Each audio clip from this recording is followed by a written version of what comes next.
Legislative Assembly. And I also want to pay my respect to P.K. Tungunji, who is the first Chief Minister. And I'm sure he has seen what we have gone through in our struggle for freedom and in our status as refugees in India. I also want to thank R.K. Krimeji, who is the co-convener of the core group for Tibetan cause, and all the members of the core group who have come from different parts of India to attend this conference or seminar on environment and security. I also want to thank Tar Tarakji, President of Himalayan Suraksha Manch, for organizing this conference, of course, with the support and benevolence of the Honorable Chief Minister. I'm also to understand that former MLAs, former ministers, and members of all Arunachal Pradesh indigenous tribes representatives are here, and also members of all community-based organizations here at this conference. And I think this is one of the very unique occasions where every leadership of Arunachal Pradesh have come from different parts of Arunachal to attend this seminar. Of course, we will speak more about environment and security in the afternoon session. But this morning session, I thought maybe I'll go through a little bit on the overall overview of the Tibetan situation. And in 2 years, he returned back to Tibet because we managed to push all the Tibetans out of Tibet in 1912. And the present generation also thought that we will go back to Tibet very soon when we came into exile, first in 1959, as R.K. Krimeji mentioned. But it has been 66 years. And in my case, I was also born in India, so I very much, wherever I go, I always say that I'm very much an Indian, even though I look a little different. Very much an Indian because if we go through the history of Tibet, we will understand that the relation between India and Tibet is very, very old. In fact, we can imagine since the time civilization started on either side of the Himalayas, we have always lived together. How much interaction there has been between the Tibetans or Indians depends on the relations that we enjoyed during that time. But not many Indians know that there is a version in the Tibetan history that the first king of Tibet came from India.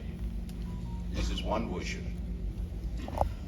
That is about 2,200 years ago, more than 2,200 years ago. The first king, Songtsen Gampo, the shouldered and throned king, came from India.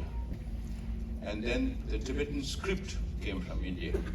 The Tibetan linguistic script came from Devanagari script or Brahmi or Gupta script. Even now, Tibetan alphabet, if you recite Kaka, Kanga, Cha Cha Chanya, Tata Tana, it's very similar to Hindi. You have Kaka, Kaka, Nga, Cha Cha Cha Janya. And the Tibetan vowels are only 4, E, U, A, O.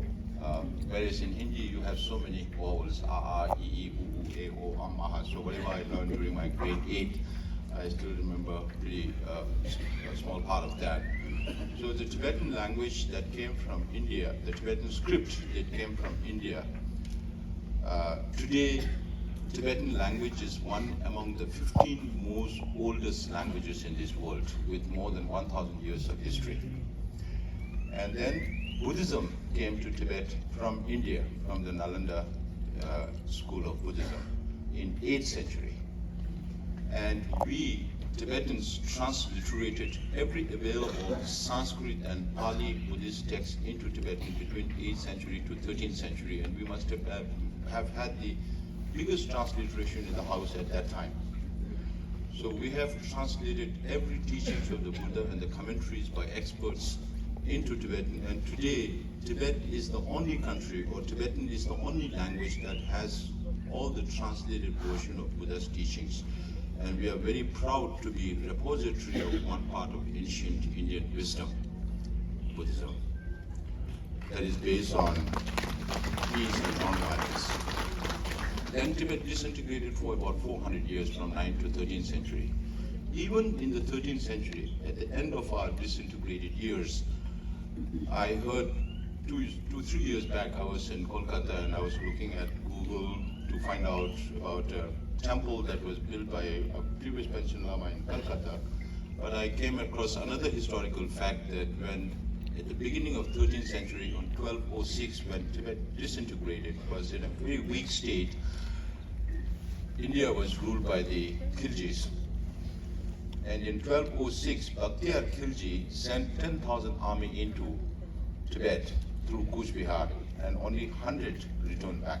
I don't mean to say that all the Bakhtiyar Khilji's army were killed by the Tibetans, but even when we were disintegrated, our borders were very well protected.